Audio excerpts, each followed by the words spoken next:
Daphna, welcome to the Coach's Journey podcast. Thank you. Awesome to be here with you. It's really nice to have you here. I think just as for people who are listening in, they've just missed out. We just had a 30-minute catch up because we haven't seen each other for 2.5 years or so. And there was some beautiful, absolute podcast gold in there, which sadly listeners have missed out on. But I am sure because of that we're going to have a great conversation. So thanks so Yeah, much for your that's for time. sure. I'm really, really excited about this. As you said, we've already got the ball rolling, so let's go with it. Yeah, and look, the place I often like to start these conversations is, when did you first come across coaching as we talk about it now? That is a really good question because I come from a completely different background. I qualified as an actuary, so actuaries are very mathematical and statistical. I come from the world of expertise and the world of right and wrong, black and white. You figure out there's a problem and you figure out a solution that is either right or wrong. It's as simple as that, not as simple and as complex as that. But the world of coaching was a completely different world for me, and I had no idea what it was. But I knew that something was missing for me. That world of black and white just did not work for me. I knew there was so much more nuance. And even in the world of expertise, being really good at what you do, being a top performer, there is a lot of nuance. And when you are an actuary, actually what you're doing is you are analyzing trends, analyzing past experiences and behaviors, and trying to forecast what the future holds, which is a very, very gray area. And I think maybe that's part of the reason that I was attracted to it. But the people element was missing for me. And I did not know what I wanted to do. I am a goal-orientated, achievement-driven person. And I looked at the world of therapy and psychology, and I knew that it would frustrate me a little bit. I'm a little bit fast-paced and impatient. I want to see results quickly. So I did not know that there was anything called coaching and what that option was. But I read a lot of books, which at the time were labeled pop psychology, and with a lot of exercises and tools and, change your mindset and all of those different things. And I just loved it. And I thought there has to be something there. There has to be something there. And I only came across the whole field of coaching in this way when I actually decided I'm going to do a career shift. I didn't know what it would be. I didn't know what it would look like. I knew it would be working with people, and started off by actually being a lecturer at the university in Johannesburg, where I was at the time, and loved the whole process of developing. What I at the time was doing was developing the new generation of actuaries. So for me it was much more about that than teaching them the material, and it was really about having an impact. And then there was a next evolution that I knew needed to come, and I decided to leave everything and take a year off and explore what I really wanted to do. And that's when I came across coaching. And for me, it was such a good, solid fit, because it's about getting results and doing what you want to do, together with a level of depth of looking at who are you as a human being, and why are you here, and why are these things important, and how can you shift your mindset, your beliefs, your way of being, so that you can really live a much more holistic, purposeful life and business or career, or whatever it is that you're doing. Yeah, wow. And just to check, because I think that kind of reason for the shift, it sounds like you were really clear that something was missing, and that it was the people piece, right? Yeah. Was the reason for the change, was that you realized you needed to get more of that people piece into your life? And how did you Absolutely. realize that? And do you remember what the kind of triggers were? I think for me it was yeah, actually I can tell you about the trigger. It's a good story. For me there was always a sense of there needs to be more done around people. I felt the workplace was harsh. Mm. It was very performance, metrics driven, show that you're getting the results and we'll push you forward. And something in that didn't feel great. It was also, I felt that I didn't have any role models. So as I was a budding professional, top performer, high potential, whatever you want to call it, in the organization, I looked around me at my managers and my senior leaders, and I didn't find anyone that I wanted to really be like them. So there was none of that. And then the pièce de résistance, if you want to call it that, is that at the time I had 2 children.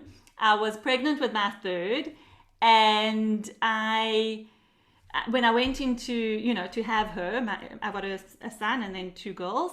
When I went to have the baby, I had major complications as a result of the birth. So she was born and she was absolutely fine.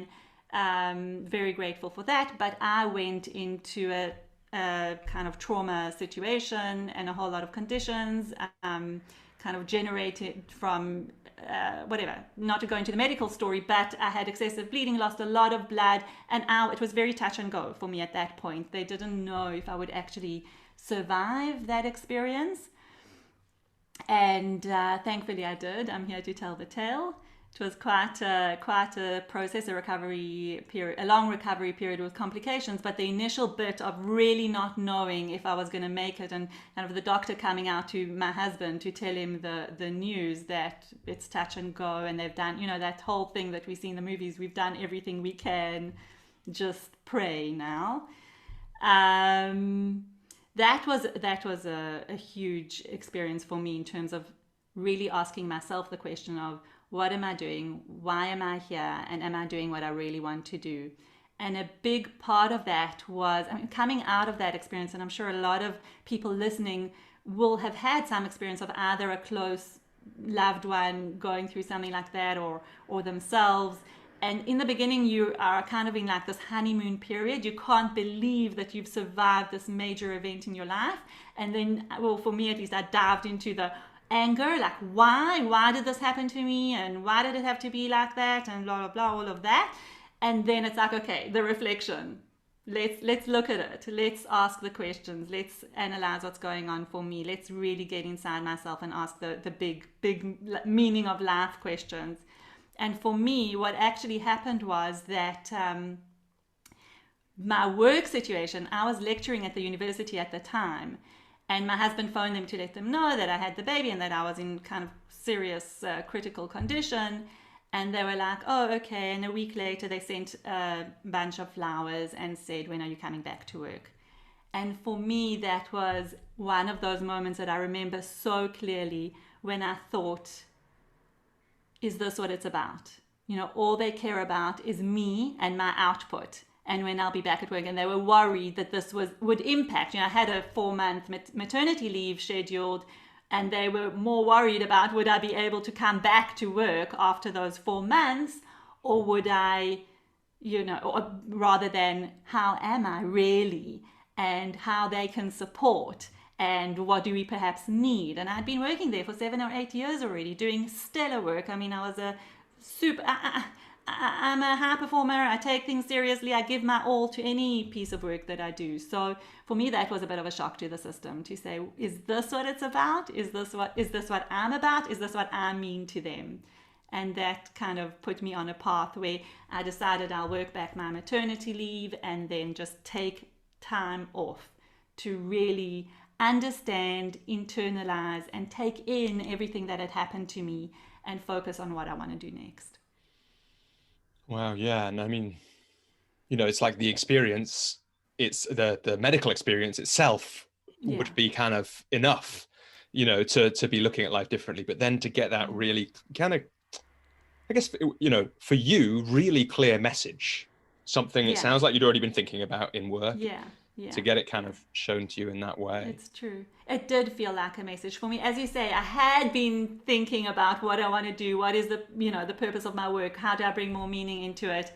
And now it was like, okay, it's time to really take it seriously, because I was in a comfort zone. Things were good. It was okay. Maybe I was thinking, okay, it's okay to be where I am. I've got a beautiful family. I've got a beautiful community. I've got a good job. So maybe that's okay. But this really shook me up to say, no, you go for the full-on experience, the 100% or 120%, not the it's okay. And I actually think so many people are living in the, it's okay, I've got a lot of good things in my life, but what's that full-on, full throttle experience? And that's really what I'm about. Yeah. And there's this great thing that I read, I'm going to try and find it, on one of your bios, being passionate about your purpose and obsessively driven to live each day in alignment with it. And it sounds like that's what you're talking about now. But I wondered if you could talk a little bit about what that's like. This is jumping forwards in the story, I guess, in some ways, but where that sentence comes from and what it means to you.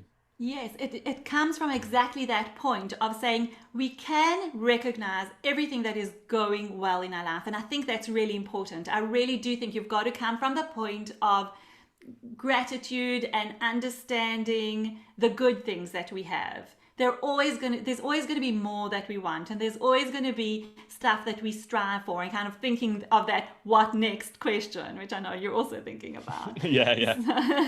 For listeners, that's me personally. Like right now, I'm in a place of like it's late 2020, and I'm in a place of what's the next phase for my business. So that's one of the things that sadly you missed out on hearing about. Maybe we'll get into it more in this conversation. But the what next question is, Well, and here's an interesting question actually for you, I guess, and that because I sometimes wonder if that's like a slight madness feature of me, that like it definitely doesn't always help me. Like I kind of wish that I was just happy with I really do wish some days. Right now, I feel like I'm in that space a little bit. I really wish I was happy to just do a job. And go home at the end of the day and kind of know that everything was okay, and forget about work and forget about trying to make a difference or achieve things. And I'm not sure how healthy or useful it is for my kind of everyday well-being that I do often and regularly have that question, okay, what next? What next? What next? And, I've been working on it in different ways for years. To kind of settle and hold more of the gratitude and the celebration and the acknowledgement of the things that have happened, as well as what next, in a more healthy way. But do you think that everyone has that? The way you're saying it sounds like, in your view, you've seen a lot of people who hold that what next as part of things, as part of their life. Yep. So firstly, I have to say I'm totally resonant. Like what you just said could have come out of my mouth. I mean, this is exactly what I grapple with. And I think that, and I've seen many people who have the same thing, clients and not clients. But I think it's part of the makeup of being a high achiever. It just is. Because we are just wired that way to think of like what next. We're constantly challenging ourselves. We have a sense of adventure and fun, and we want to know that what next. We want to up-level our game at every point in time. And I so hear what you say. Sometimes I think it would be so much easier to just have a job. You go in, and I've been there, Robbie. So something I've been actually playing around with so much. I call it busting mindset myths, because what I've seen in my life is how many mindsets I've busted. And one of those is I was brought up in a family where academics was important and learning was important, and the way I saw my life was the model that I've seen, which was great. It was a great success model. You do well in your work, you have a job, you do really well, you get promoted, you go from level to level, and this is how you are. I had a complete employment mindset. And here I am, an entrepreneur. It's like completely running my own business. And it's the most obvious thing, because I am properly unemployable. Like at this stage, completely unemployable. I think there's a mindset to bust there, Daphna. I reckon I could get you a job in days. But but would I be able to survive it is the question. I don't know. I don't know. Look, maybe there is a job out there that like gives freedom and, kind of my time's my own, earning the money that I want, having the lifestyle that I want, deciding what I want for myself, no KPIs and anyone watching. I mean, I don't know, maybe. Maybe you're right. But there is a sense, isn't there? It's like holding a kind of paradox. Maybe it's not even a paradox. Like I kind of want that. I want all that stuff from the job. I don't want to have to be the person who's out there. I don't want to have to be kind of stretching myself and growing all the time. Like that feels tiring and difficult sometimes. And I don't want, like, I sometimes think, so I don't know if you know this actually, but I studied maths at university. So I've got that numerical background too. Right. And I sometimes think about like the last job that I had, which was overlapped a bit with my coaching business. Like one of my favorite things in that job was like doing deep spreadsheet work. Basically, it was like really doing the data and getting into it, and kind of that was one of my favorite things about that job. genuinely, it was the bit that I would like look forward to doing. Not the only bit. There were some other great things because it was a leadership development company, so I got to learn from some great people and watch some amazing some training and all that kind of thing. But one of the ways I remember that I don't really want to go back is that I never do spreadsheets now, right? It's now that I can choose exactly what I do. That was the best thing, my favorite thing about that job, and I never do it now. So it's like, there's no Venn diagram, essentially. I mean, there is a little bit with the training and that kind of thing, but that tells me a lot, right? So it's like, it sounds great, and it might be. And every now and again, I get a little bit seduced by an opportunity I see or a chance to work with someone in particular. But so far, obviously, the proof of what I'm really committed to are in the results. Out of you, Robbie. I bet. Do you not track stuff with spreadsheets? I mean, if ever I want to think through something, I open up a spreadsheet. So yes, sure, I'm not creating these massive formulae behind them, but I open up a spreadsheet. That's my go-to planning tracking. It's totally true, actually. Like, yeah, good catch. You're calling me on my story that I'm telling. Yeah, I have, in fact, in my kind of default Google Chrome window, I have 3 Google Sheets open. One is tracking clients, like number of hours of coaching. One is, I don't use it all the time. One is my kind of budgeting thing. And there's another one that's open. Spreadsheet king. There's a spreadsheet for the podcast. Exactly. You should ask my assistant. I drive her mad with these trackers. I want a Google Sheet for this and a Google Sheet for that. So yes, and the other thing I'm going to challenge you on then is the Venn diagrams and the matrix models, because that's how I think. So when I'm sitting with a client and there's a problem, the way I think through it is either a Venn diagram or a matrix. Maybe I need to bring Venn diagrams back into my work. I think I'm going to make a note of that. It's like all my clients tomorrow or this afternoon will be getting so it sounds like there's a Venn diagram. Some sort of Venn diagram. Showing them some notes or something. Exactly. I go, this is what it looks like. I am actually. I wonder if it's in the back of here. There are some like in the back of a lot of my notebooks are graphs. This is a really interesting thing for us to talk about, I guess. So because we're talking about in some ways how we work with clients, but in the back of a lot of my notebooks are graph drawings in different ways. Sometimes it's an exponential graph. Sometimes it's kind of something to demonstrate that if we make a small change now, that might make a lot of difference later. Yeah. But there is something about that, about showing people a visual, and maths or those graphs, those kind of those ways of thinking can really bring that. When you're thinking in Venn diagrams or matrices with was it matrices the other thing you said, like with clients, the 4x4s, right? Yeah, 4x4s or the 2x2, yeah. And how do you, when you're using that with a client, like give us an example of how you would bring that in, or is it just in your head, a way of thinking? No, so I would definitely, so for example, when you have two factors coming in that are maybe conflicting for a client. So I wish I could think of an example right now, but of course everything's just going to escape my mind. Well, the classic one that comes into my mind is, is the 2x2 matrix is urgency and importance. Exactly. And say we're talking about 2 factors, so something that is going on for them, like the urgency and importance. So this is one that we know and we can use, but I'll draw it up and I'll say, here's a matrix. Let's look at how it looks for you in your own work, in your own field. Take those 2 factors, plot them, and then see what happens on the different blocks.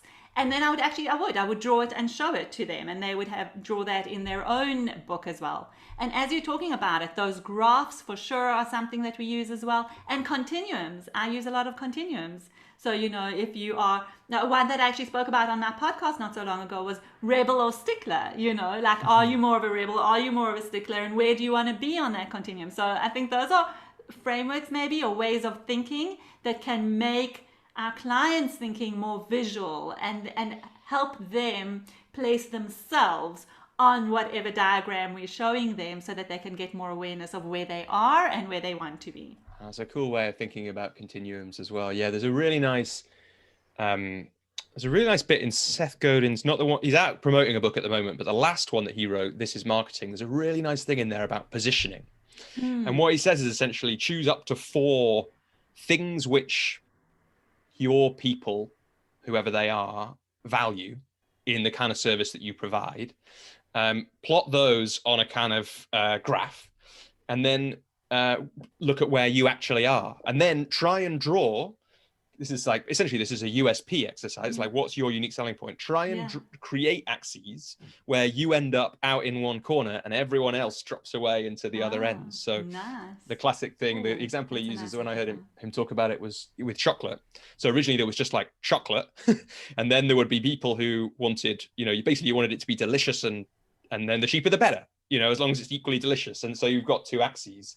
But then Reese's, or in America, or someone like that, came along and said, well, actually, how about if it's nutty? And suddenly you've got this new graph where one of the axes is nutty and everything else is away at the bottom end of nutty, and Reese's is the only one up there. And it's kind of fun to think about our work. And, you know, it also for people in organizations, you know, if there's a lot of leaders around, well, what's the reason that you are out in the top corner, and how do you build your success on that? So that's interesting. You know what it makes me think of? I'm sure you've heard of the matrix of the support and challenge, like what level of support and what level of challenge.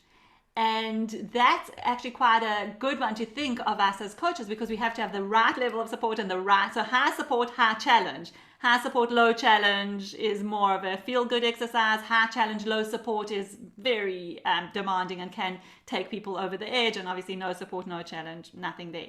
But high support, high challenge is a lovely sweet spot for coaches, which probably most coaches are at. So how do we add that extra flavor that puts all those high support, high challenge people on this end of the matrix and you at the next level? So that's nice. That's like shifting the matrix. I love it. That is what's cool about it. So it's like everyone's in I want to say something about the high support, high challenge thing in a sec, but everyone starts off, or a lot of people in a lot of industries start off with cost on there.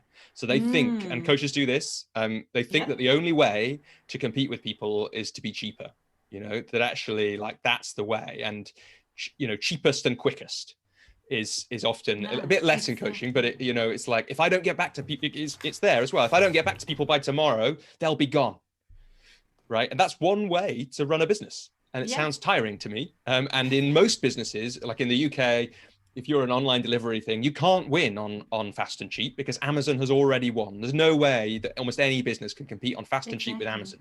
So you've got to think of a different way to do it. And you've got to, exactly like you say, shift the matrix, which is a cool way of thinking about it. Yeah. But I'm doing I do some work with a company called Better Up, who sell coaching into big organizations. And they work with a guy called Fred Kaufman a lot. And I don't know if have you ever come across him?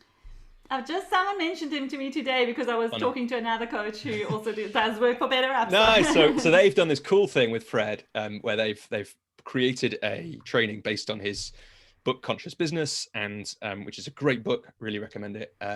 And anyway, as part of this, there's some examples of him coaching. And no matter how much I thought, I mean, he's playing with it in some of these, but no matter how much I thought I was near the high support, high challenge place, seeing the way he challenges his clients has made me realize it's like, you know, it's like you could feel everyone who was ICF trained on the call, even from across the world, like contracting in fear at how much he was like giving it to us. But it was a truly amazing thing. So really looking up Fred Kaufman demos is definitely a good thing to do. But it's interesting to think. I would say that one of the growth areas, you know, we connected through Rich Litvin's community. And I would say that one of the things that working with Rich really did for me was give me permission and a role model of really high challenge with really high support. So I think the thing that people miss sometimes from the outside of Rich's work is that level of support that's in there and in him. But it's like, it definitely, I remember even when I thought about applying to work with Rich, when just thinking about that and getting into that space of the book and his work, I then did one of the most powerful coaching sessions that I'd ever done with a client, because I was just suddenly much freer in that space of high challenge, really. And it kind of gives you permission to do that. So I think it's such an important component of coaching to be in that high challenge space and in that high support. I think it has to come together. It can't just be high challenge without high support. You've got to have that level of rapport. So the way I see it is, when you're challenging a client, you're actually breaking rapport. Because to challenge them, you have to break rapport. But you can't break rapport if you haven't had a really strong level of rapport to begin with. So, and I think that's when people have to be careful, because Yeah, I'm MCC with the ICF, and I believe in the ICF principles 100%. I really am so passionate about it, and sometimes it's misunderstood, that level. Being an ICF MCC is not about being the sweet lovey-dovey, everything's okay and let me just, it really is about being able to challenge at that level, because you have got that level of rapport and trust to be able to do that. And I think that's really important. But I am all for the high challenge, and I love, also really connected with Rich about that, because it made me think about, I do know that I'm a high challenge coach, but it made me think about that even more. Am I enough of a high challenge coach? So and also, can I add something that I know you were gonna, just because I've challenged myself now, again, also I will say, based off Rich's example, is to in my podcast start having my coaching conversations live on the podcast. And that's for me a big bold step, because you're putting your work out there for everyone to see and and judge. But it also makes you kind of up your game, because you want to, I don't know, for me it's about shedding a light on what coaching is and what is this whole process and how does it all work. So I saw that you've just started doing that, and I was going to ask about it. What is the, tell us more about that experience, because I think it is an amazing piece of, I always get like a little level of, oh, shut up, Rich, whenever he's saying that, because he quite often has a thing on his mailing list or whatever, of if you're going to have a podcast, don't have one where you're interviewing people. And I'm like, Rich, my podcast is a good idea. Shush. But he's also the reason he's saying it is because there is this mystique for someone who has never been coached before of what the hell coaching is. And even for someone who has been coached before, they don't know what coaching with Daphna is like. And so there's something really valuable. And I, partly again inspired by Rich coaching somebody else that I saw, it's I put a few videos of me coaching on YouTube a few years ago. Now, these days I think, oh, I need to do some more of that, because that's me of coaching 2 years ago, right? And I'm probably, I've been coaching almost twice as long now as I had then, because it's I need to re-record some more. But it is an amazing thing to do, and it's kind of, for me, it's a great personal growth experience. At least it was for me. So how's it been to do that? What was the motivation for doing it, and how's it been so far? Yeah, so it's also just really good questions. Is that the motivation? Okay, so I wanted to start a podcast for a very, very long time, many years, that I didn't get it together. And actually the pandemic has kind of given me the opportunity to, there was something I wanted to say and really be able to help people navigate the complexity of this environment that we're living in at the moment. And the podcast was born. And because I found, when I was thinking of doing live coaching sessions, which is really what I want to do, because I love coaching and that's who I am, and I wanted to put it out there, there was always a barrier. So I thought, let me start with something that I feel like I know I can talk about and want to talk about, and then see how it evolves.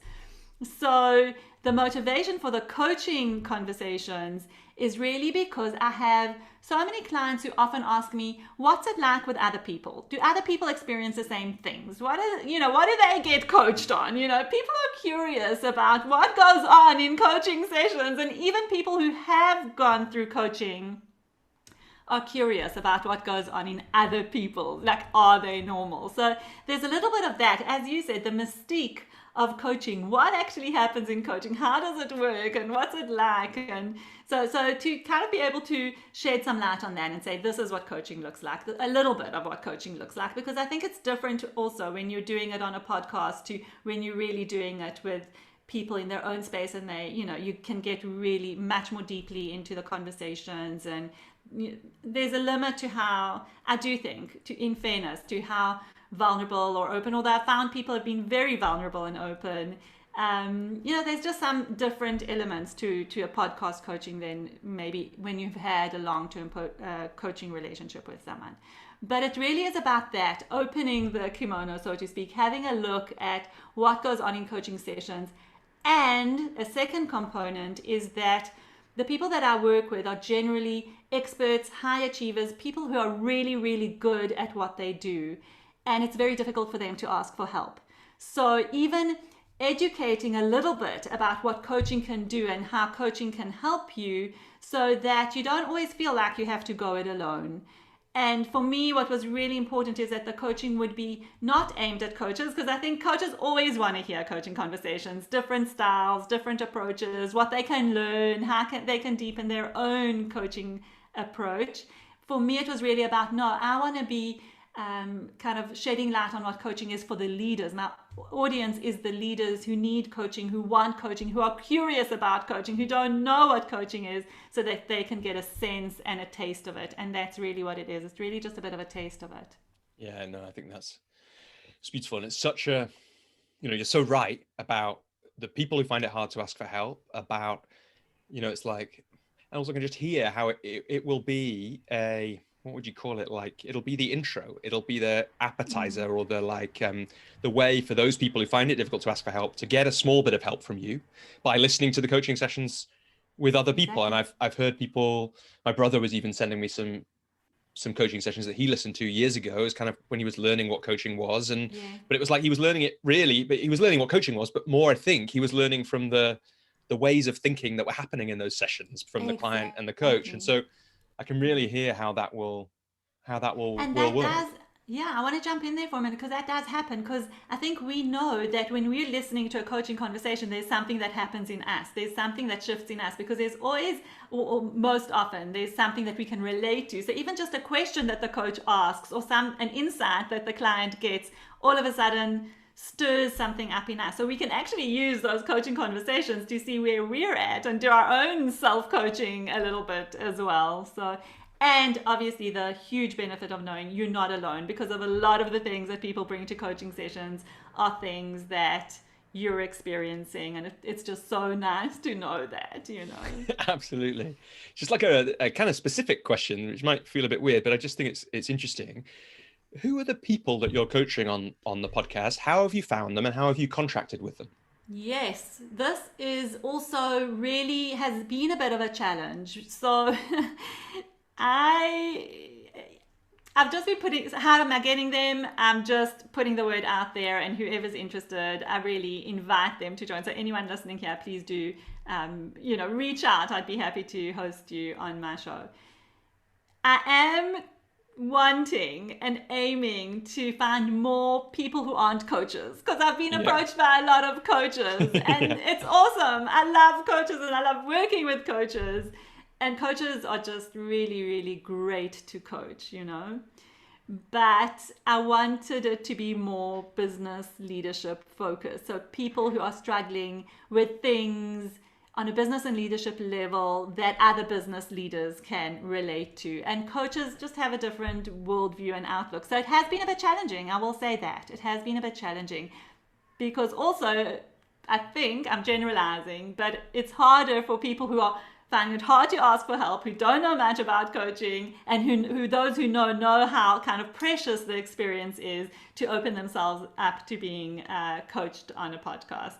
So generally it will be people who are in business, but also know something about coaching, have been coached themselves, are very open to personal development, and then they're amazing because they really do open up so beautifully. It has been challenging, and I'm still looking for people, but I've got a few lined up, which is fantastic. And the contracting piece is also very important. So when someone is interested to come on and be coached on my show, I offer the possibility to just be anonymous, so not to mention their name or who they are and what they do, and leave those parts out of it. So obviously the voice is there, but highly unlikely that someone kind of will put two and two together unless they know you really well. And then it becomes an anonymous session, and there's no video in my podcast as well. So that's one part. And having said that, I've had so many people say, I don't mind, tag me, put it out there, just release it and let everybody know who I am. I'm totally comfortable with that. And that's been also just awesome to see that people are willing to be vulnerable, and they're willing to put themselves out there and have this experience. And we end up having a lot of fun. So, yeah. Oh, it's so cool. And it's going to be a resource, right? You're creating a resource which will be really valuable for people, Yeah. for many years. For That's one of the coaches funny and things about this. non-coaches alike, I think. So, Yeah. yeah. Yeah. Yeah. So Daphna, I We'll want see to, how it evolves. It's yeah, at beginning stages. So. absolutely. And I should say, we'll put links to the podcast and other links to Daphna's work and the things that we're talking about in the show notes, wherever people are listening or watching. But just to rewind a little bit, I guess, because it's, we've had this beautiful dive into all kinds of things since then. But I just wanted to kind of find out a little bit before I want to get into your work now, because we're kind of in that.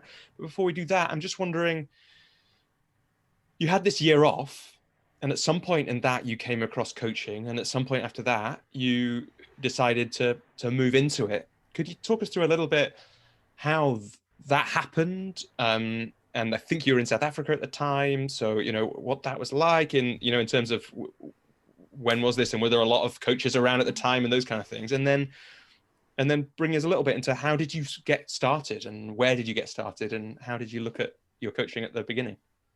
Great.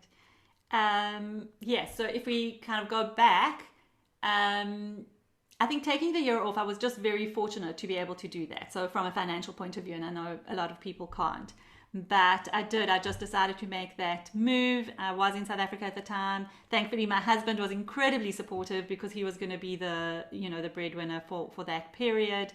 And I just decided to give it my all. And I have to say, it was at a time, I used to make a joke that when I said to people that I'm an actuary, I always got the question, what's that? And I had to explain. And then I went into coaching and same thing. People would say, what's that? And, because they still think sports coaching or whatever it is. And I would say, I'd have to explain what that was. So that was interesting. So it really was a big element of education. Also coming from what I spoke about, the kind of employee mindset to entrepreneur mindset, which was completely new to me. As I said, I wasn't brought up in any surrounding of what it means to own your own business. So it was a big, bold move that I didn't know where it would go, where I would start. And I didn't even start with my own network. I mean, actuaries, they weren't, at all at the time open. Now, thankfully, I've got quite a few clients who are actuaries, so they're much more open, and there's been a huge shift. This was 15 years ago, so long time ago. And really, it was a step-by-step process of, first of all, talking about this career shift, so talking about what I'm doing. Also remember, at the time, technology, we were just starting to use emails. I mean, very, very different time. So it was a lot about talking. This is what I'm doing. I've changed my career. And in the beginning, to be honest, I was happy to coach whoever, whatever, to gain experience at low prices. I started off with some case studies. I just said, this is what I'm doing. I want some case clients. Who's on board? And that's how it started. And our business built from word of mouth only. And I just was so in awe of what I was doing because of all these changes in my life that I was working from a sense of purpose and passion, and it flowed. It really flowed from there. In business, you know the ups and downs. You definitely experience those ups and downs all the time throughout the 15 years. But I feel like when you're in the flow, you're working with a sense of passion and you really believe in what you're doing, you do good work, it kind of rolls forward and, develops from there. So, yeah, I think that answers your questions, but... Yeah, I asked a lot of questions, so I think if you answered them all, you've done really well. So you said there were lots of changes that were happening in your life. Was that, I can hear that that's partly the being able to feel that purpose much more. Was that what else was that? Were there other changes happening through this time as well? Well, I had a newborn baby. I had it wasn't, probably she was a year old when I started looking at it, but I started doing courses. So doing the courses, taking the year off work, looking after a young family, going into this mindset of now people are going to, when your salary comes into your bank account, it's almost like an invisible process that happens there. You do your work, you go to work every day, and money comes into your account at the end of the month, and that's it. You talk about it when you do a performance appraisal or when you talk about increases and bonuses, but that's it. You don't talk about money. Now, all of a sudden, you're in business where you are having to do work and people are paying you directly for that work and you have to ask for money and set a price. So all of that was just a very, very big mindset shift that I needed to get my head around. So, yeah, and honestly, to be fair, my husband has been in his own business his whole life. So maybe that was a model that I had. So, not growing up with it, but my husband was in that space. So that definitely gave me maybe some insight into what it means to have your own business and that it can work and you need to believe in yourself. I will also say that I actually had a meeting. I'm sure maybe you can relate or some of the listeners can relate, but when I started, you did actually share that you had a lot of meetings with more experienced coaches. Yeah. And I did the same. I decided that I was going to interact with coaches who are a little bit further down the line so that I could get a sense of what it's like and what I wanted to be and what I want to create. And I had a lot of meetings with people who were struggling to make it work as a coach, to make their business work. And I remember having lunch with a particular coach, very experienced coach, and he actually said to me, keep your day job. Because at the time, I was actually also running my own business in a corporate event management, just, because I have to have things to do. So he said to me, listen, my advice to you is keep your business going, keep your day job, do coaching on the side, because it's very difficult to make a living out of coaching. And just make sure you've got a source of income so that you are, so that you're okay. And I remember leaving that meeting and thinking, that's not how I want to do it. I was so passionate and fired up about it. Like I felt it in my bones that this is what I want to do. This is the purpose. I felt that I was born to do this work. I had such a strong feeling about it. And I left that meeting, and actually from that moment, I put in place a process because I was in partnership in this corporate event management company with my partner to say, listen, I'm pulling out, I'm devoting my whole time and life to coaching. And I made that decision and I made another decision. And the second decision was to make sure that I meet and interact with coaches who are successful. Because at that time, there were two very strong groups in my life. The one group that was saying, this is hard, it doesn't work, I can't get clients, I'm not making a business out of it, I'm doing it at night and on weekends, and it's just not going to work. And there was a group of coaches, small at the time, who was going, I am doing coaching full time. It's working for me. I love it. I'm making a success of it. I'm earning well. And this is what I want to do. I'm giving my full time attention and energy to it. And I decided at that moment, I'm not going to be spending any time with that group of people. I'm choosing to spend time with those people that are making a go of it and giving it their full attention. And I sought them out. I sought them out to interact with them, to have coffees with them, to ask them questions. And they were amazing. They are friends of mine to this day and amazing coaches. And I think that that's just such an important lesson as well for people to take, is to look at who you're spending time with and who you're taking your messages from. Yeah, absolutely. I mean, there's so many ways we could jump off from that, Daphna, but I'm curious, like, what did... part of the thing I'm curious about is, what do you think, this is a really hard question to answer, but what do you think is the difference between those two groups? Like, what makes the difference between the people who find this really hard and never get it going and keep their day jobs, and some of those people, that's the perfect thing, but some of them, they want it to be their day job, but they just don't believe, or they can't make it work. So one of the questions I have is, like, what do you think is the difference that leaves some people in that first group and has some people in the second group? And I guess maybe a part of the answer is, I'm curious, what did you learn from that second group as you spent more time with them that helped you as you made coaching work for you?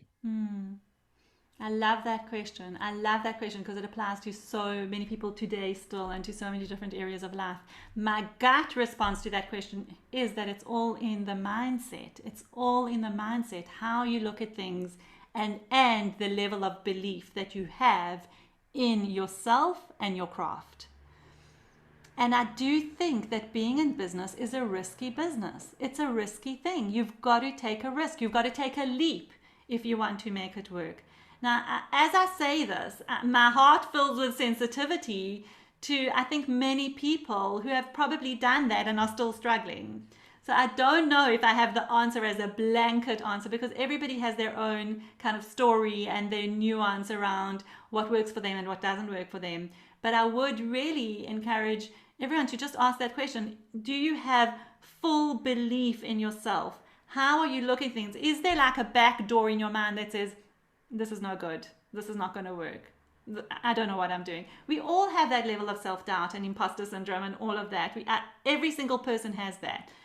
But there's something about, okay, you can hold that, but also know that you are going full steam ahead because you believe it's your path. You believe it's your purpose. You have that mindset and ability to reframe difficulties, because it is going to be difficult. Don't expect that you leave. So here's something that I've seen in other areas as well, is that people expect that they'll leave a salaried job and be able to replace their income like that. Move into a business that's going to replace their income like that. No, that's not going to happen. You need to have a little bit of a nest egg, at least, if that's something that's going to worry you. But you need to know that you need a time to build up, and you might not get that level of income for a while. So give yourself that time. Give it everything. Do the work. You have to do the work. Being an entrepreneur is not easy. It's not easy, and it's not simple. It requires you to know that some months you're going to earn really great, and some months might be knocked down to zero. And I think, again, for most people, that experience of having that this year has been very, very tangible. So I think, yeah, it's like, if I had to answer it, it's in mindset, and it's in belief, and it's in who you are. And that's what I saw in that group of people, is that they didn't do a half-baked job, one leg in employment and one leg in their business. They left employment, went into their business, made it their mission, and they were always thinking how it's going to work, even through the tough times. Yeah, so much in there that's what really wise, I think. And yeah, one of the stories that comes up for me is I was really lucky. So in a previous bit of my life, I also managed a small arts center, and we had a bar in this arts center, and it was stocked by this guy who ran the local wine shop. Like it meant we had a great selection of wine, because there's this wine expert who lived in the little town in the north of England. And I just remember having this great, like, he would come in to drop off the wine, and then he and I would have these great long conversations, sometimes about business, about the art center, and all these kind of things. You know, in some ways, it's like a tag on my journey for what did I need to do more of? And it's like, have great conversations about people's businesses, like I used to have with David at Chevin in Otley. And he once said, sure he won't mind me saying this, because it's such a business lesson. It's like, he'd set out when he started that business to have enough that by 5 years in, he would be making the money he needed to support him and his family. And he made sure at the start that he had enough money to do that, because he knew it wasn't going to be easy. It was going to take time. He was going to go all in, but it would take time. It had actually taken him 7 years. And it's like, there's just that sense of realism that's really important, I think, for people to know. Coaching's a business like any other. One of the ways to make it work is to invest in it. And that might be, you might have to invest some money in lost income. You might have to invest quite a lot of time and quite a lot of courage too. And so I think, yeah, there's something really important in that. And if you were to kind of, like, what is it that helped you develop those things, that belief and the commitment? The resilience. Wow. Yeah. I think that I am an adventurer, I'm a risk taker, and I'm a thrill seeker. Oh my gosh, that just came, it wasn't planned at all, but those sound really good, and they do sound like who I am. So I get bored very easily, and I will do what I need to do to find the new path. So actually, going back a little bit to the conversation we had before about the what next, you know, it's always going to be like that for me. So even though when I look at myself, I always thought I was on a 2-year plan, because I landed up, when I was in employment, changing work every 2 years. And now I've been in this business for 15 years. But even still, if you look at how I've evolved in the business and changed, there's always something new and always something different that I've taken on. It hasn't been the same thing, over all those years. And I think for me, a big thing that just helps me is that it keeps me excited. It keeps me, wanting to kind of better myself and grow and learn and be on this life journey that's not just about doing the same thing day in, day out. I need to have that sense of challenge and adventure and excitement about what's next. So I think just going back to that conversation we had earlier is what I've learned, because I can also totally burn myself out on a path of go, go, go, go, go. What I am learning, I can't say I have learned, I'm changing it. What I am learning is how to hold that gratitude and be able to say, I've got amazing things in my life and I want more, and it's okay. And not to always be on the I want more, I want more, I want more. Or, for me to just kind of sit and go, I'm grateful and this is good and this is enough. That's just not me, So it's holding both, really, really holding both. And I think that's what's helped me in terms of having that resilience of knowing that when there is a down period, it's going to come right. There's going to be an up period. And it's just about putting in the work, making in the effort, doing what you're doing in the world, putting your message out into the world and believing. I think that belief, for me, I know I'm on the right path and I believe it. So it just gets me through. And how do you know that? I just know. I just know. It's an inner thing. And that's maybe something that's important to highlight is go into yourself. Your best decision, in my opinion, your best decisions don't come from all the facts and figures. Yes, sure, do the analyses. It will give you extra information. But at the end of it, go into yourself, because you know what's right for you. You might be fearful, you might be uncertain, you might be rational and wanting to have all your ducks in a row, but from a knowing perspective, it's about exercising that muscle of knowing so that you can also know when you know, if that makes sense. Yeah, no, it absolutely does. It absolutely does. So it feels like some of the How things. about you? I mean, do you want to share some of your story? I feel like I'm talking. You're the guest, Daphna. But I mean, I think that thing you've just said, I feel like one of the most, let me get this right. One of the most valuable, what do we call it? Like capacities that I've grown in myself. It actually started, in some ways it started from reading a book by, I think it was a book by David Dada, who writes a lot about men and women and masculinity and femininity. And one of the things I can't even remember it. Somehow I just got into this place. So to finish the sentence, sorry. One of the capacities that I feel like I've learned and grown the most has been that knowing how you know, Mm-hmm. right? Mm-hmm. And it started from reading David Dada and just being like, okay, I'm going to practice listening because I spent a lot of time in my 20s kind of trapped in analysis in my head, right? Of trying to work out like how do I make this decision? It's like an impossible decision. It's like, I was a bit like those stories about people who have suffered a particular brain injury, which shuts down the instinctive side of their brain or stops it connecting. And they can't answer the question, where should we go for coffee? Because in a city like London, there are probably literally 30,000 coffee shops. And how do you decide? Well, it's impossible to decide on a rational basis. The only way to decide really is on some kind of instinctual basis. And I would spend a lot of time essentially trapped in which coffee shop should we go to. And I remember coming from the mathematical sciences, in fairness. I mean, that's how we were trained as well. Absolutely true. Absolutely true. And really valuable to have the mathematics stuff of problem solving approach of going, okay, I'm going to try approaching it this way.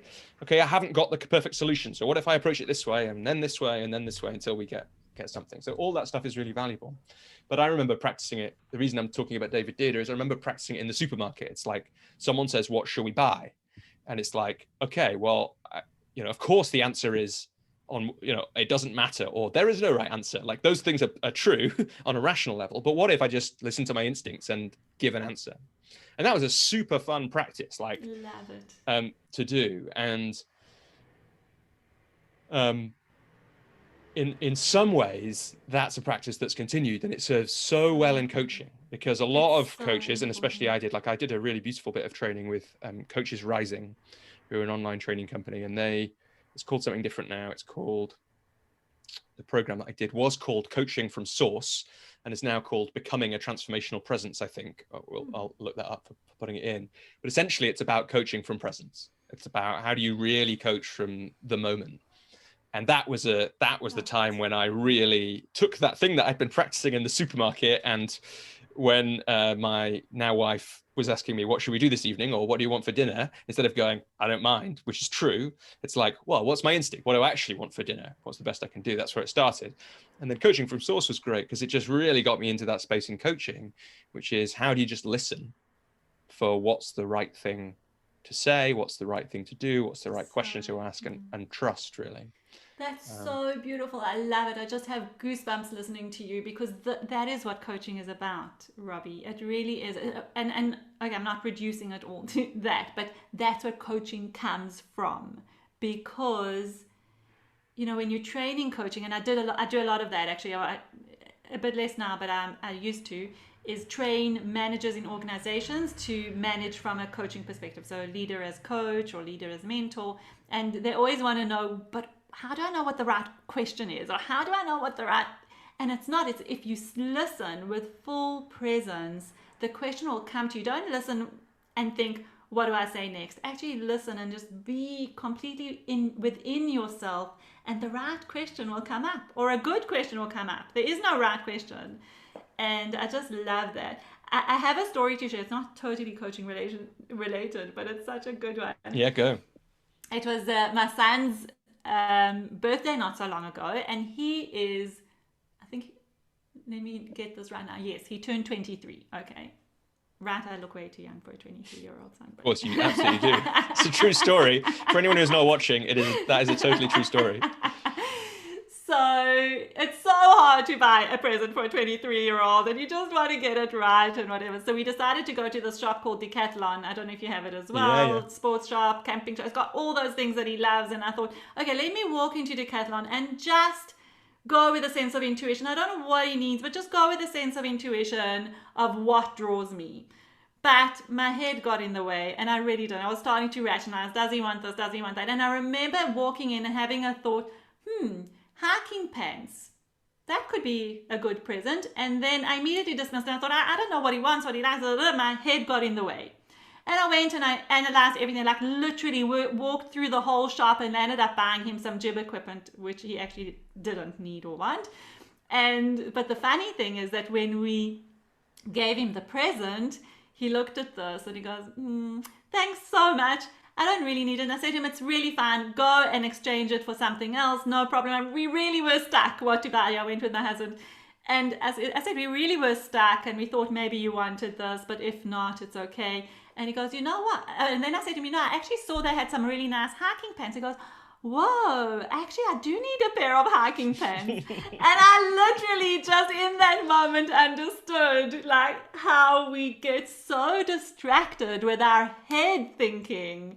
When if I would have, and honestly, if he didn't like the hiking pants, he could have also exchanged it. But it was just so funny that I had that feeling. I dismissed it and went with another thing that my rational brain said go with it. So that's it's a great story. I absolutely love it. And I think there's actually, I am getting a little shiver now. There's like a really serious point here, because there's a beautiful, let me get it up actually, because I always misquote it. And I quite like my actual quote, my misquoting, but I'm going to get it up. Because there's something about this that relates to the situation you were in, right? You got these two big signs to move careers, right? And often it takes these like huge signs, like may not make it. And, we don't really care about you from the employer on some level. Those two things are pretty big signs. And I guess you said it already, the shift had already been partly in your mind before that. And many of us do that. And many of us have these ideas, the equivalent of the hiking pants, and we don't do them because we kind of think ourselves out of them. And there's this beautiful quote from a poem. The poem is by Ingrid Goff Madoff. And she says, God spoke to me today in flowers, and I, who was waiting on words, almost missed the conversation. Oh. And it's like, I guess, it's just so important that people listen. Oh, that was beautiful. Just say that again. I love it. Oh, that was beautiful. Let me see if I've still got it, if I've closed it. God spoke to me. So what I normally say, God spoke to me today in flowers, and I, who was waiting on words almost missed the conversation. That's just beautiful. Hmm. That is just beautiful. Love it. And now we've been talking about that, it's impossible not to just wait and listen for what the next part of the conversation is.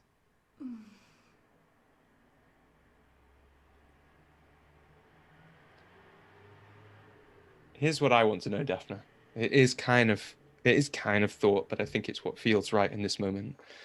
I want to know, this is going to be a hard question, because I want to speak in a few minutes about your work now, because there's so many things I want to ask about it. But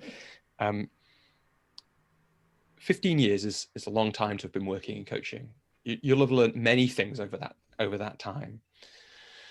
But I guess I'm curious, and some of them you've already mentioned, but to you in this moment, what feel like the moments or insights or mindset shifts that have made the most difference for you as you've continued with this work that you do?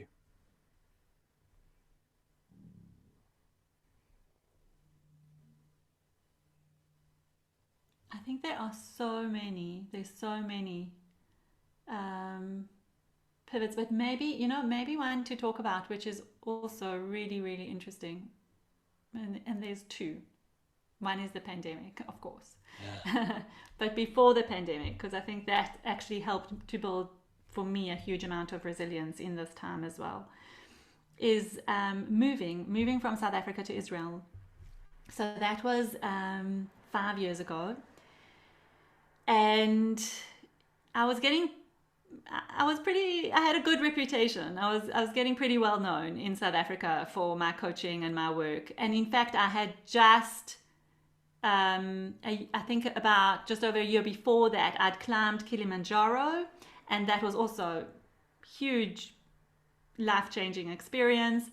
And from that, I'd written my book because I had seen a real alignment between the climb and the experiences and challenge. It was a really, really challenging experience for me, and leadership, which is my passion and my work. So I wrote this book called Courage to Lead, and it was based on my climb. So it has, each chapter is a story from the climb, and then a leadership lesson that I drew from that, and then a bit of a practical exercise. I'm actually like a really practical person as well. I like to translate everything into something you can do or take on board. And I wrote the book.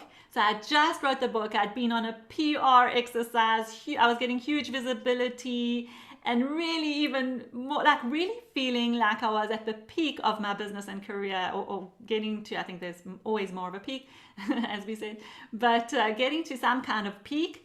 And then we were making the decision to move to another country. Now, that's really scary. I had spent at that stage 10 years building up our business and getting to a certain point where, requests for work were just flooding in all the time. I would get emails about this work or that work, and it was really just flowing in a very, very positive way. And leaving would mean starting from brand new in a place that I didn't know anyone. I was a total unknown. And how do you do that? How do you walk away from something that you'd built up and go to a completely new place where no one knows you, in a different language, which I happen to be fluent in, so which was okay. But, just a different culture, different approach to coaching. I didn't know anything about it, really. So one thing that really helped me with that, I have to say the first year was really challenging. But was it personal reasons then that it was like, it sounds like there was a real reason to make the move? Yes. Yeah. So let me tell about that maybe. My son, who had just finished school, decided he wants to come and live in Israel, okay? And for me, family is a hugely important value. I wasn't quite ready to have my son live in a completely different, miles and miles away from a different country. And I just felt like it wasn't, again, a knowing, it wasn't time for that. And with my sense of adventure, and my husband actually shares that with me, so we both kind of quite similar in that way, we really looked at examining our options of what would it mean to move, because we were very happy in South Africa, love South Africa, still do. Every country has its challenges, I'll put that on the table, but it wasn't a running away in any way. And we looked at it and we said, what would it mean if we made a move now? Because firstly, the sense of adventure is fantastic. We have our two daughters who were actually at a good age because of the difference in language. We weren't moving to an English-speaking country. We couldn't make it too close to my second child's, finishing school and all that. We needed to give her time to learn the language, be able to do the transition. So we actually, at that point, we realized we had 1 year that made sense to try it. If it didn't work, no harm, no foul. We could come back, no problem, and everything. And we would all be richer for the experience. If it does work and we want to stay, cool, let's do it. So that was really the decision that we made, because we wanted to keep the family together, still be there for my son, in his adventure. I don't know how, in the beginning, I don't think he was too impressed with us, but he came on board pretty quickly. We actually said to him, listen, if you're looking for a gap year and you want to be separate from us, feel free, pretend we're not even there, whatever, do your thing. But this is a decision. It was in that year that it made sense to try it out. Another thing that really helped me to really make that move, because it wasn't an easy decision, was when I realized that I don't have to walk away from everything that I'd built up in South Africa. But with technology and the way that it is, you're just growing and expanding. So all of a sudden, I wasn't saying I'm leaving. I was saying I'm building a global business, and that just changed everything. Nice reframe. Absolutely. Nice reframe, right? So that really helped me. And then we decided to do it. And the first year, oh my gosh, was a year from hell. I'm not going to pretty it up. It was tough. It was tough. Really needed to be there for my family, my girls especially, who just needed support for schooling, different culture, different language, everything. My business took a dive because as much as I was saying I'm a global business, my base was still very much South African, and I just couldn't be there. If someone said, I need a workshop next month, I couldn't just hop on a plane and go there because my family actually needed me at that point. So lots of decisions that needed to be made. But I think in that year, as I said, my business dive bombed, but I was still building and doing what I needed to do to build.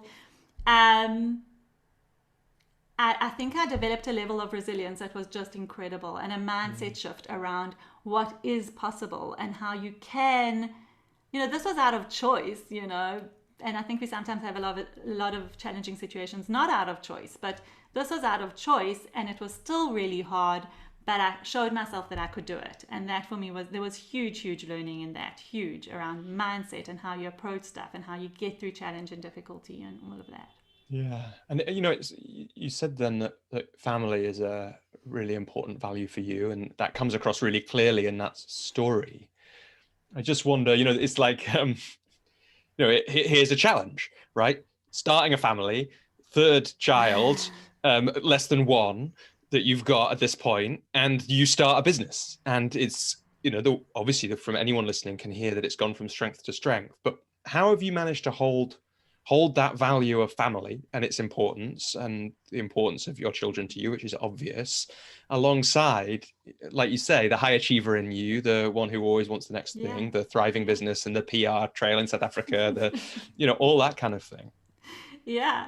It's a constant journey of learning and checking yourself.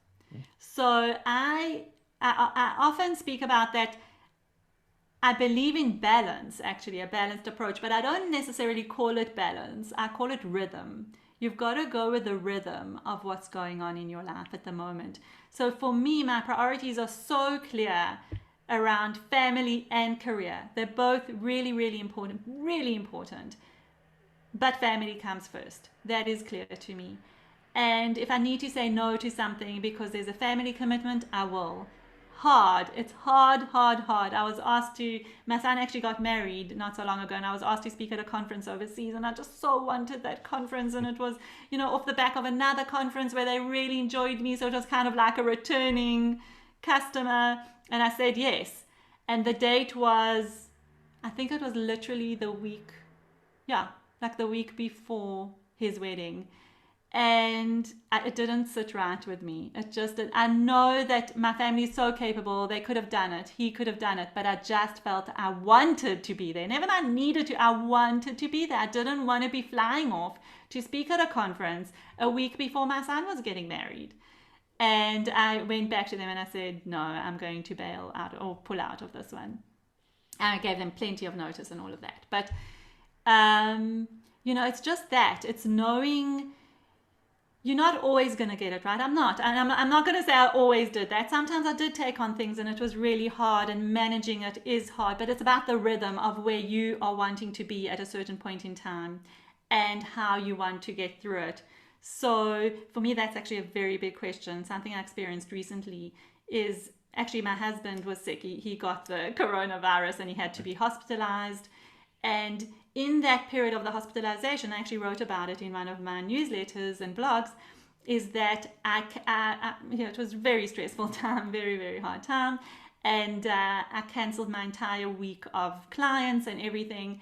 And for me, what came out so strongly there was, it's not, my husband didn't need me. I mean, that was part of the challenge, was that he was in hospital and I couldn't even go to visit him. So theoretically, I had the time. It would be perfect. I could sit at home, do my sessions, whatever. But the question that I asked myself was, who do I want to be in this period? How do I want to be as I go through this extremely challenging time that I'm going through right now? And it's not, I don't want to be this machine who just goes on and works first. No, I needed the time. I needed the time to deal with my own emotions, to deal with my own challenging, things, thoughts and feelings at the time, and just give myself the space. And that's such a powerful question for me that I often go back to, is how do I want to be in this time?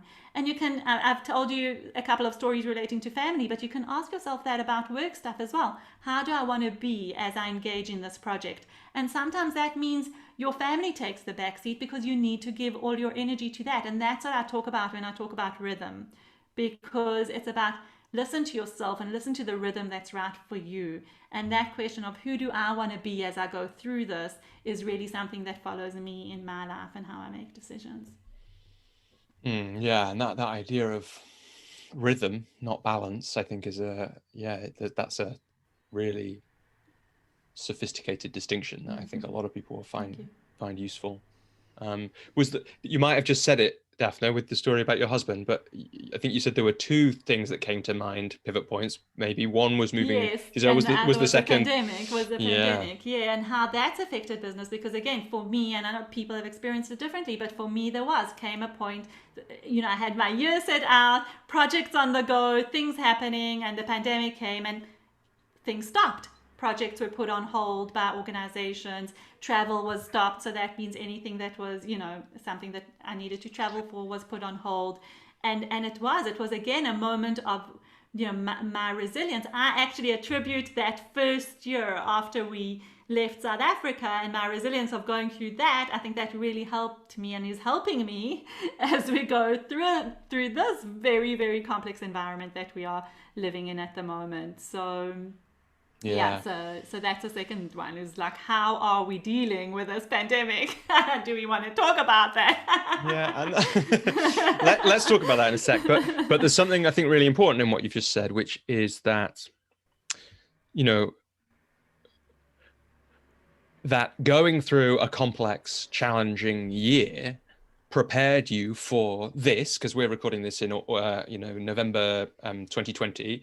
That previous challenging, uncertain, complex year, prepared you to deal more skillfully, it sounds like, with this complex, challenging, uncertain year. And Yeah. I think that's a really important thing to say, just because a lot of people, including, I include myself in this definitely, have found this year at times really difficult. And I'm sure, like, every time that I realize that I'm finding it difficult, I hold some gratitude, because my industry has not been torn to shreds by this year. And, actually my close family and friends are all healthy and well and all those kind of things. But if it's been difficult for me, imagine how difficult it is for everyone. But there's some hope in what you just said, really, because this year will be preparing us, humans are anti-fragile, right? Like, we'll be getting stronger off the back of this, and the next uncertain year, whatever that is for us in the future.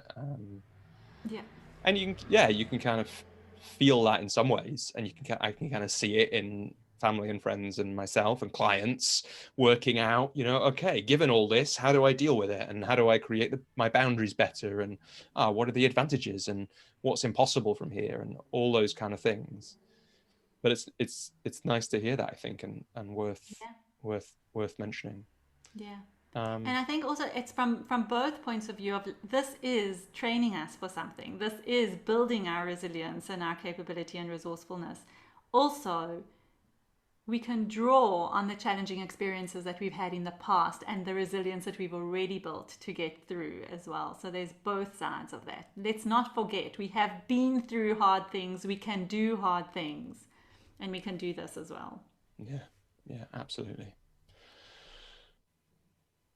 So Daphna, like, we could talk more about the pandemic. You just kind of brought that in as a possibility. The other place that I want to know more about is, I guess, the actual work that you're doing now. And when I say now, what I probably mean is, what would you be doing now this year if it wasn't for a pandemic? I also want to know about what's happened since then. Yeah. But like, if we were in a Speechmark's normal year, maybe if we're in last year, or if we're in the year that you had planned out, how does your business look these days? What's it made up of, and who are you working with? Yeah, thanks. I love to answer that question because I love talking about my work and my business. It's always fun. So I think the pandemic has allowed me to also, like, I really felt like I had a period of, I call it hunkering down, and just, my first instinct was activity. So I started a podcast, wrote my second book, I continued with all the, other activities around business building and whatever, and just did this do. And then I kind of pulled back and went into hunkering down mode, and which really means for me, getting into myself and understanding what do I want and getting clear about what I want. And I think that it has helped from that perspective, because what I've done, and this has been kind of over the last 2 years or so, is I've really built up a strong team of coaches that I work with. And I really understand what my emphasis is around the work that I want to do. And it's really about building leadership in organizations. And when I talk about that, I have my work primarily that I work with CEOs. So I came up with, I'm the CEO coach. That's who I am, as my own individual work that I like. That's quite new, is it? Is that this year? Yeah, that is like that. It's the thinking work and the tying up all the pieces and understanding how I want to frame myself. And this year it's landed. This is who I am. So I always used to say I coach CEOs, but no, this year, this little twist of phrase, the CEO coach. That's who I am. What's it like to? So a couple of things. Like, one is, I think, great twist of phrase, right? Because I've been, before the call, of course, I'm reading your website, looking through bios, that kind of thing, and it's just there, and it's a great phrase. It's just like every time you read it, there's a kind of little, like, I don't know, little punch or something going. Oh, nice, good. Nice, That's wow, yeah. But I wonder what it's like, especially if it's new. Like, what's it like to define yourself in that way, and how does it feel when you say it?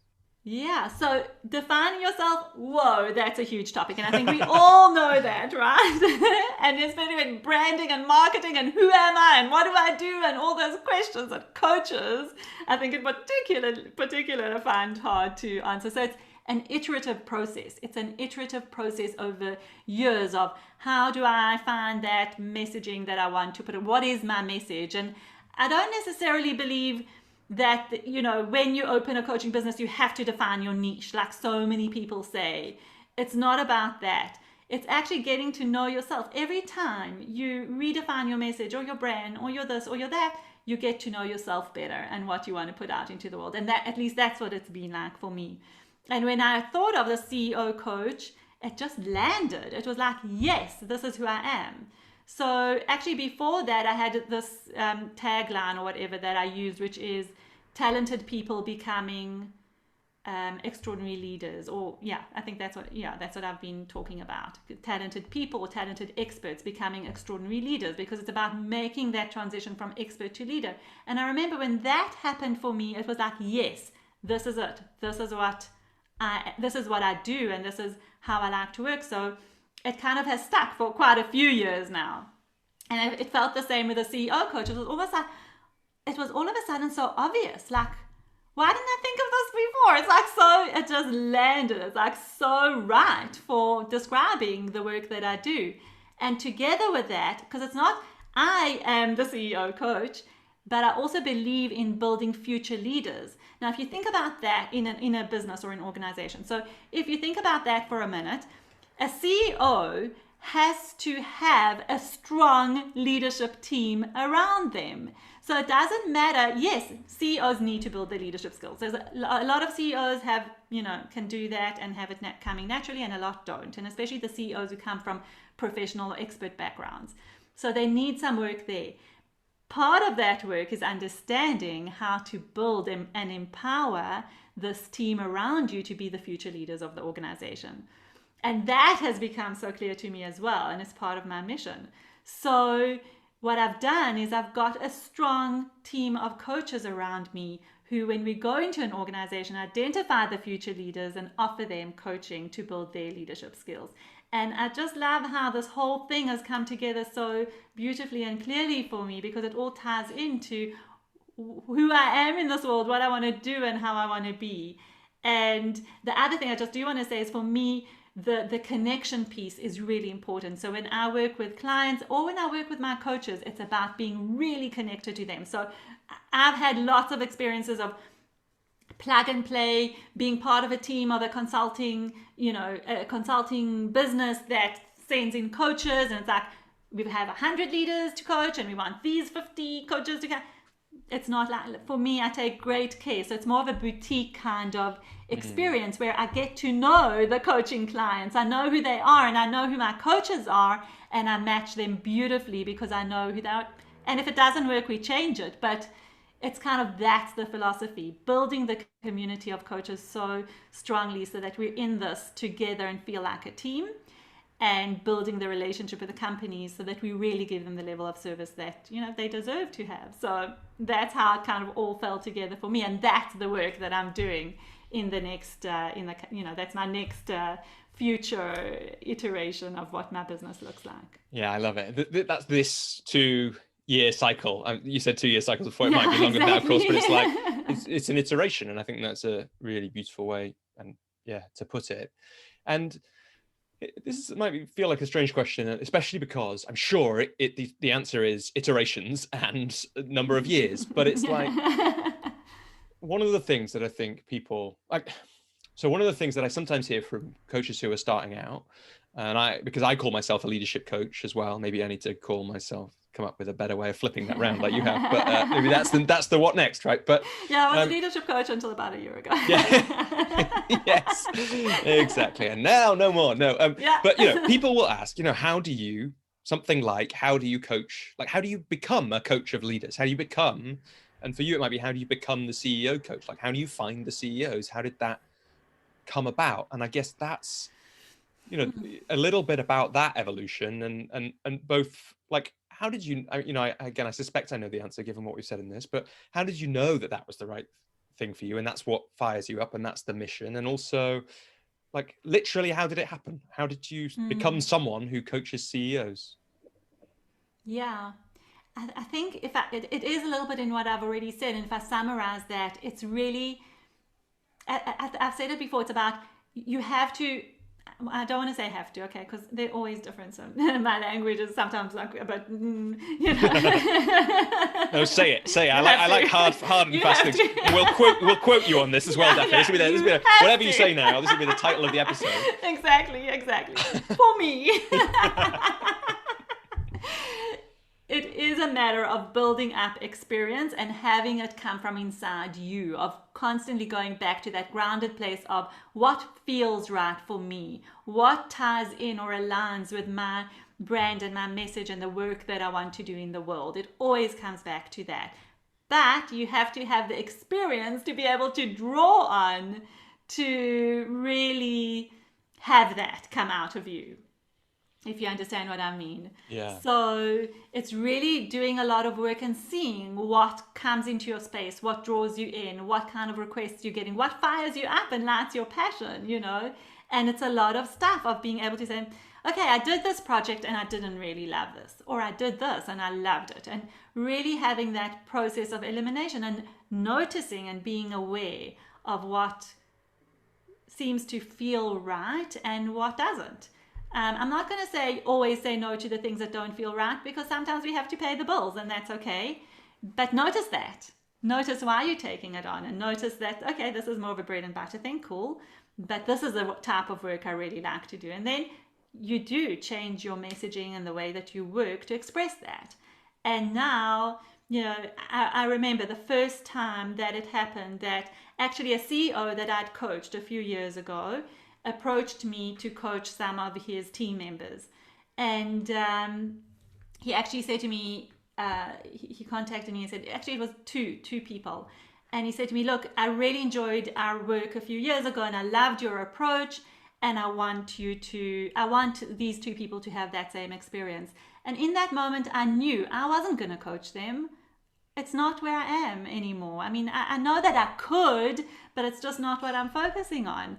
And I said to him, I really appreciate you reaching out to me. And this is how I work now. I have a team of coaches that I can bring in for this particular project. And he was delighted with that because I explained the matching process and that we'll find someone.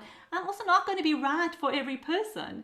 We'll find someone that will be the right match for them. And if it doesn't work, we'll replace it. And, and I will lead the whole process. I keep very involved and I keep my finger on the pulse and all of that. And he was great. And that was the first time I realized, hey, this is what I do. This is how I can do this. And it's evolved from there. So being able to also it's like that temptation. Oh yeah, I can do all the work, but no, don't have to. Do what you want. Yeah, absolutely. And I think there's something in there. I want to slow it down just because I think for people who are listening, I don't know, you might want to do this now, but I think if people go back to what you just said, there were a whole series of questions that people could use to kind of help them do this iterative process. But just because you said you love having practical tools, do you have is there a particular exercise that you'd recommend to someone? Because it doesn't have to be a coach. It strikes me that this thing that you're talking about, which is how you've fine-tuned your business, is also how a leader would work out, really what's the work they should be doing in a company. Is the same thing. It's like, okay, there's all these different projects that I could be saying yes to or no to, but what is the best thing for me to do, and where should I be passing stuff off to other people, right? But is there a particular exercise or framework that you like? If there isn't, that's fine, to help people, maybe the coach to get their sense to the clarity of given the experience they've got, what next? Yeah. For me, the two things that kind of jump out is that whole story or exercise around finding your why. So really understanding your why and your purpose. And I'm a big fan of Simon Sinek, love his work, but I also know that this work has been around many years before. He gave it a great language. And that is something that I've been working with for years. But you can do this on an individual level or an organizational level and take yourself through an exercise of really being able to articulate your why. And then the second part of that is really, there's a few elements to it, but one of it is understanding your values and your passion, what really lights you up. And the second is who you want to work with. And I know that in coaching circles, we talk about that a lot. But being able to identify your ideal client, who they are, what they look for, what they struggle with, what they want to achieve in their life is a critical part of this exercise. And also, I will say it's an iterative process, because even for me, I've been doing this exercise for years and years. And every time you revisit it and you look at it and you fine tune it. And then when you've got it, you've got it. And then it might change. So keep just asking yourself those questions. And I'm a huge believer in work with a coach, because I do think that these things are difficult to come up with on your own. Work with a coach, both on your why, on the who you want to work with, and from that, I think your next what does it look like will come from. Yeah, and for the really understanding your why, is Simon Sinek's book a good place for people to start? Is there somewhere else to find because it's like that's phrase is so there, and the TED Talk, his TEDx thing is great for explaining why it's important to find the why. But it's like, what's the actual process? Is it hit his book, or is there something else that's okay? More so useful? I think it's a great question, and I am going to say I do have a process that I take people through, which is quite deep and really gets you into it. However, if you do want to go do it on your own, the book Start With Why will give you a good background, as will the TED Talk. And I love the book because he gives so many examples, but he talks from an organizational level. He doesn't talk so much from an individual level. And it's very difficult to read that book and then say, okay, now I know how to find my why. However, he does have the second book that he wrote after that. He wrote a lot of books, but the one related to Start With Why is Find Your Why. And Find Your Why is a practical step-by-step approach to finding your why. So you can do it. Go ahead and do it. I'm going to put in a caveat. There are many coaches who work with that, but find yourself a coach to work with, because that will give you the best experience, because a coach knows how to ask the right questions to take you to the places to discover it. In the book, he recommends do it with a partner, do it with someone else. For me, it's clear you have to do it with someone else. You need to get a partner in to be able to hear the stuff that you say that you can't hear for yourself. So yes, you can do it on different, you can ask a friend to do it with you, you can ask a colleague to do it with you, you can ask a coach to do it with you. I do believe that working with a coach on it will take you to the level of depth, because that's what we're skilled at doing. Yeah, absolutely. And Daphna, I guess you just told us some of this, but I love that thing that the CEO, when he wrote to you saying, will you come and coach my leaders? He said, I loved your approach. I loved the work we did. So you've told us a little bit of your approach there, right? I guess in doing that work. What else makes up, you've got 15 years of experience, you've fine-tuned this and iterated it.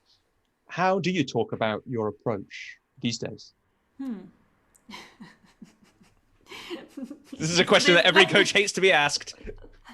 Sorry. I talk about what comes up in the moment. So I think it's a tough one, right? Because I don't have a formula for anything. I really don't. And maybe that's but even to catch that, I think that's like, that in itself is a super powerful thing for coaches to hear, right? Let me just play it back.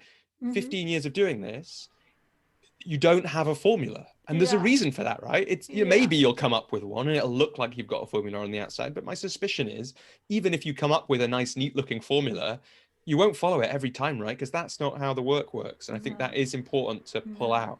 But also, tell us a fake version of your formula, or just pull out what in this moment, what comes up. I want to build on what you just said, because actually, I think that this is what I feel is part of my uniqueness. And I think this is what led me to the CEO coach, because I have found that at that level, so remember what I said about liking variety, and for me a formulaic approach wouldn't work, because I like to, honestly, every single session is different, every single client is different, and I know that holds for whether you have a formula or not, but for me it's that level of complexity and intrigue that sits at that level of business, and who you are as a person running that business, CEO, is what makes me be that CEO coach. Because there isn't, at that level, again, happy to be challenged. I don't see my clients wanting a formulaic approach, wanting a step-by-step program. They want to know that you are there as their trusted advisor, mentor, coach, someone they can just talk to, interrogate with, be challenged with, and really take their thinking to another level. And that's why I don't do the formula thing. Having said that, I'm not knocking it, because I know that it does work for a lot of coaches, but I think that's my kind of unique contribution. And that's also my approach to the coaching projects is, as I say to you, more boutique, more customized, more designed for the particular need of the organization. So, if an organization's got 2 people who need to be coached, I'll be in there because I believe in what it's trying to do. It's not about give me volume, give me mass. That's never been my kind of approach. I'm not saying that it's right for everyone, though. I know that at some point it is important to have something systemized, but I am in the process and continuing to systemize processes and structures and how things work in the business, rather than systemizing my actual programs or having a formula for my actual program. Yeah, and I think also sometimes it's useful to have this is going to sound like a weird thing to say, but a formulaic way of talking about, I suppose, work that is not formulaic. That's kind of what I sometimes do with clients. You're right. Yes. It's like, I need to say something to someone, because if they're going to spend thousands of pounds on some coaching, then they need to have some idea of what's going to happen. And so it's useful to have some things, but whenever I do that, I think I might even have for people who are listening, I'll try and find it. I think I made a video of kind of what I say, but it's essentially caveated. You know, I talked through five things that we'll cover, True. caveated at the start, at the end, and in the middle with, but we won't do this in order. We might not cover it all of it. We won't do them evenly. It's like, it's not going to look like this, but also here's a bit what it looks like. Exactly. It's exactly that. And it's so funny, Robbie, as you say that, because I have this introductory call that I do, which is a 30-minute call, with a potential client who might want to work with me. And, I've heard so much of the advice of have some kind of a framework for the call, write down questions that you want to, and I bash my head against the wall every time with this thing. And as you said, I've been doing this for 15 years. I should have some stuff. And then, I'll have a great intro call. And I'm like writing down the questions that I asked because it really was great and it worked well. And I come to the next call and I have these questions up and I go on a completely different tangent because none of that was relevant or appropriate or came up. So it's really funny. But I think what is good is to know your stuff. Know your stuff. Be professional. That I am absolutely kind of adamant about. And know that you've got questions in your mind, or that you've got a framework, a way of thinking or an approach in your mind that you can draw on when you need to. So I feel like I have a whole lot of things that I kind of pull out as and when required, and to trust that I know enough to know what's required. But even when I try to systemize my intro calls, it just doesn't work. So for me, I'll just say that. Yeah. Of course.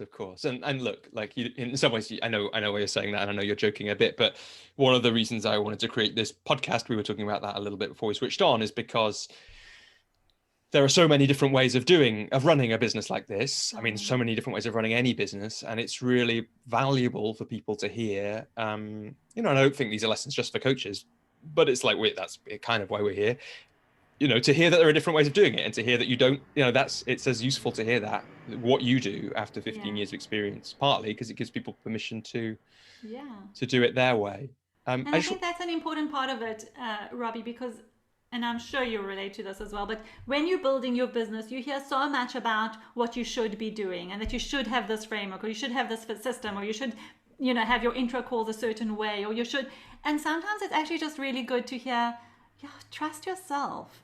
Build your skill up. Make sure you know what you're doing. Make sure you behave professionally with clients, and trust yourself to know what's right for you and how you want to work. And, frameworks and systems work for you. And for some people, they swear by it and it's amazing. And for some people, you can work another way, and that's also okay. Yeah. And I wonder, this might feel like a leap, but it doesn't look like it to me, because there's, you touched on before how money and mindsets has been a really valuable part of your journey. There's been some shifts on that, including going from employed to self-employed. I'm just wondering, in the boutique, flexible way you run your business, and the sense of knowing yourself and making choices from there, how does that work when it comes to pricing the engagements that you do with clients, with companies, that kind of thing? Yeah. It's a good question, and we were talking about it a little bit earlier. Yeah. And I think you've got to know firstly what you're offering and what you are pricing for. So you need to kind of have a sense of that. But I think there also needs to be flexibility around, who you are sitting with at the moment, or how you're going to adjust your offer to suit the person or the company or the project that you're working with. And I think that's also important to say, because maybe sometimes we're given the impression that, have one offer, price it one way, and make sure that you stick to it.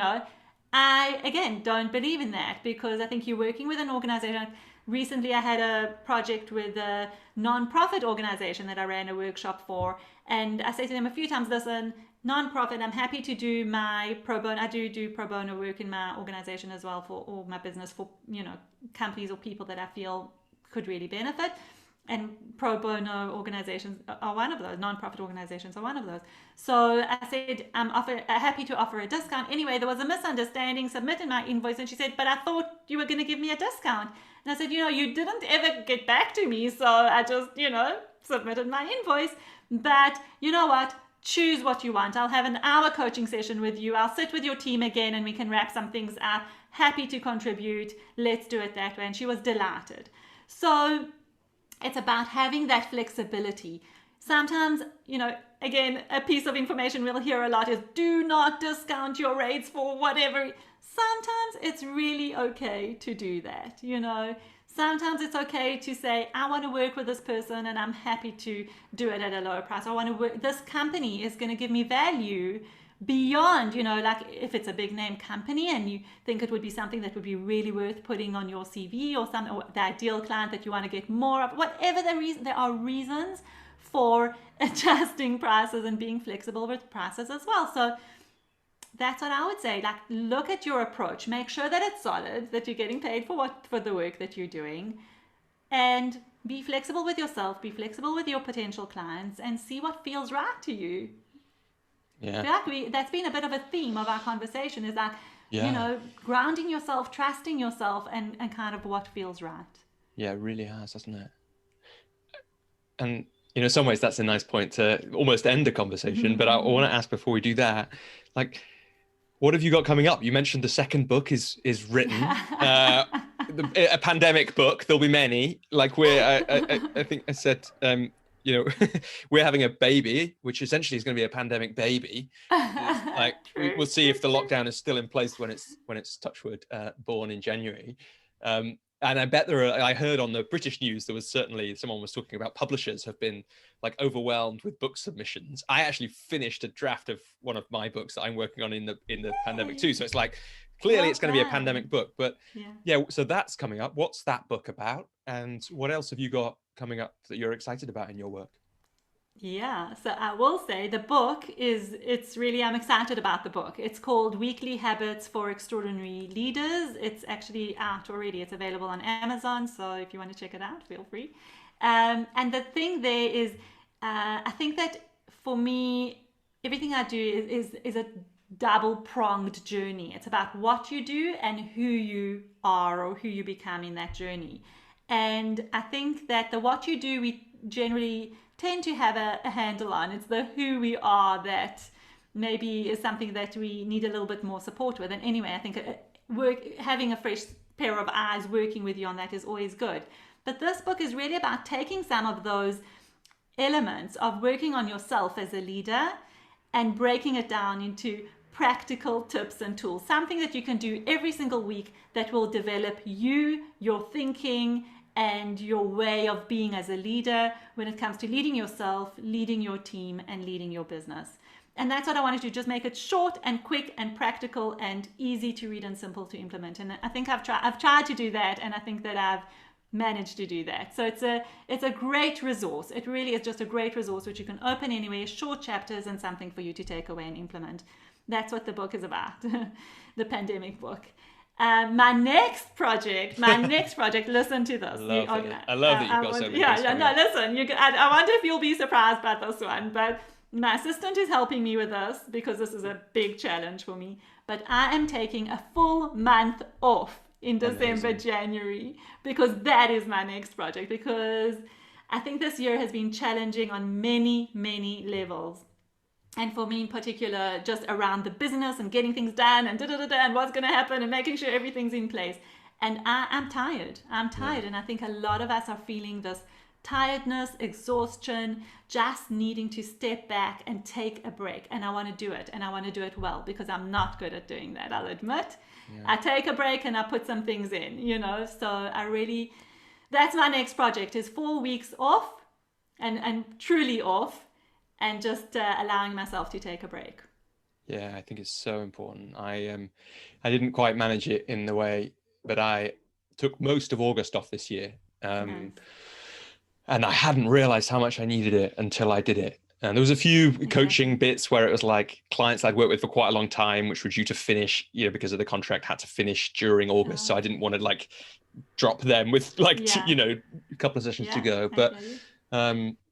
But it was it's been a strange year this year, and I think I'm excited to see, wonder what that'll give you and what you'll get from it. When was the last time you took a month off? Oh, geez. Yeah. For the benefit of the listeners, she's shaking her head, looking confused. And yeah, exactly. Yeah. Spot on. Yeah, exactly. Yeah. And great work. Well, great work as Yeah. well on getting your assistant. Like it's like I know. one of the things we just need decide. sometimes, especially someone who's loves to Accountability. work things, is having someone to help you do that. Yeah. Yeah. And you've got an exciting, brilliant thing coming up for you. So Yeah. Yeah, super absolutely. I mean, it's like exciting. it's going to be a different rhythm of a month off that I'm having around the same time Very different with a rhythm. little Very person. different rhythm. Yeah. But no, it's yeah, it's that's absolutely exciting too. And it's going to be a personal growth experience in and of itself, amongst many other You things. don't even know. Yeah, exactly. Again, great. You should watch this on video, guys. Daphna just gave me a great look as she said that. Look, Daphna, thanks so much. Before we finish, is there anything else you wanted to share with people who might be listening? Sure. I think there's, firstly, I just loved our conversation. I think that so much stuff has come out of it. So I think there's a lot of value in there and I just enjoyed it. It was fun. Thank you. Thanks for the opportunity. And maybe, what's coming up for me now is how awesome it's been to just take that time. You said block off this amount of time for our conversation. And I was like, no, I don't know. Like, oh, okay. And then I saw this big hole in my calendar. I was like, oh, I'm sure we'll finish quickly and I'll have time to do X, Y, Z and ABC. And it's actually just been really awesome to engage, not trying to rush it to fit into the 30 minutes, whatever it is. So I appreciate that. And I think just a learning from that is do that, have those beautiful, deep conversations that are not limited to an amount of time, because it's just a really wonderful thing to do and connect with. So thank you for the opportunity.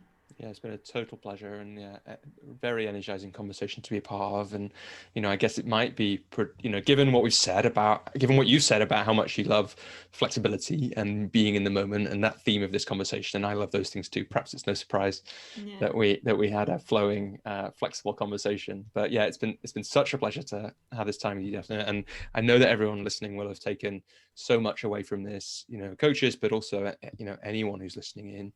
And yeah, like I said before, we'll put links to everything at thecoachesjourney.com and everywhere else. But most of all, Daphna, just thanks so much for your time and for being a part of this. Thank you, Robbie. It's been awesome. And I just wish you the most incredible year next year. Thank you very much.